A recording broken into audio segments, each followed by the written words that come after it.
Bahujan Samaj party ने मैनपुरी लोकसभा, रामपुर और खतौली विधानसभा उपचुनाव में हिस्सा नहीं लिया।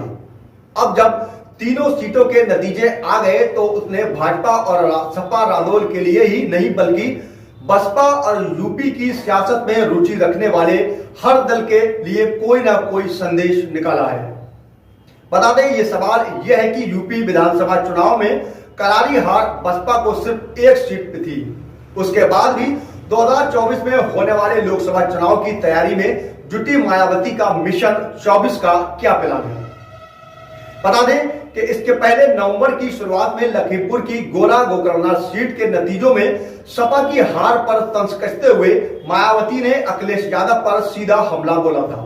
उन्होंने एक ट्वीट में लिखा था कि बीएसपी जब अधिकांश उपचुनाव नहीं लड़ती है तो वहां भी चुनाव मैदान में नहीं थी, तो अब सपा अपनी इस हार के लिए कौन सा नया बहाना बनाएगी।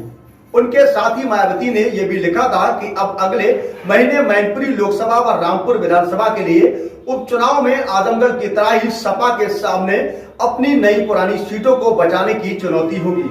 देखना होगा कि क्या सपा की सीटें भाजपा को हराकर पुनः जीत पाएंगी या फिर वह भाजपा को हराने में सक्षम नहीं है, यह पुनः साबित करना होगा। दरअसल यूपी के पिछले विधानसभा चुनाव के बाद में ही बसपा सपा एक दूसरे पर हमला बोल रही है। दोनों के बीच वोटरों की संदेश देने की होड़ लगी है।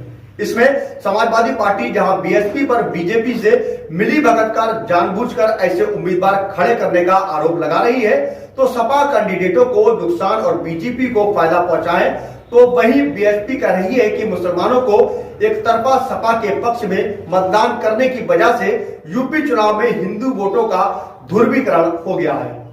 इसी वजह से बीजेपी दोबारा बहुमत की सरकार बनाने में कामयाब हो रही है और बीएसपी को अब तक की सबसे बुरी हार 2022 में यूपी विधानसभा चुनाव में बीएसपी को सिर्फ एक सीट पर जीत मिली थी और उसका सामना करना पड़ा था। बता दें कि सपा ने बीएसपी पर इस साल जून में हुए आजमगढ़ लोकसभा उपचुनाव में अपनी हार के बाद आरोप लगाया था। इस चुनाव में बसपा ने गुड्डू जमाली को अपना उम्मीदवार बनाया था। चुनाव में अपनी हार के बाद में सपा ने बसपा की इसी रणनीति को जिम्मेदार ठहराया, लिहाजा मैनपुरी लोकसभा में रामपुर खतौली विधानसभा उपचुनाव में मैदान से बाहर रही। मायावती ने भी अखिलेश पर निशाना साधते हुए वोटरों को मैसेज देने का मौका नहीं छोड़ा है। पिछले विधानसभा चुनाव के बाद से ही बसपा यूपी में अपने लिए दलित मुस्लिम पिछड़ा वर्ग के वोटों का ऐसा गठजोड़ बनाने की कोशिश में है जो उसे आने वाले चुनावों में नई ऊर्जा दे सके। इधर मैनपुरी और खतौली में जाट गुर्जर त्यागी वोटरों के साथ मुस्लिम और दलित वोटरों ने जिस तरह से सपा रालोद गठबंधन का साथ दिया, उसके बाद वेस्ट यूपी में सियासत में हर राजनीतिक दल को अपनी मौजूदा रणनीति पर पुनर्विचार करना पड़ रहा है। जैसे जीत से लिए सबको समझकर अखिलेश के चाचा शिवपाल यादव से एका दिखाते हुए उनकी सपा को सपा में शामिल करने में देर नहीं लगी। वही मायावती विधानसभा चुनाव के बाद से ही लगातार कदम उठा रही हैं।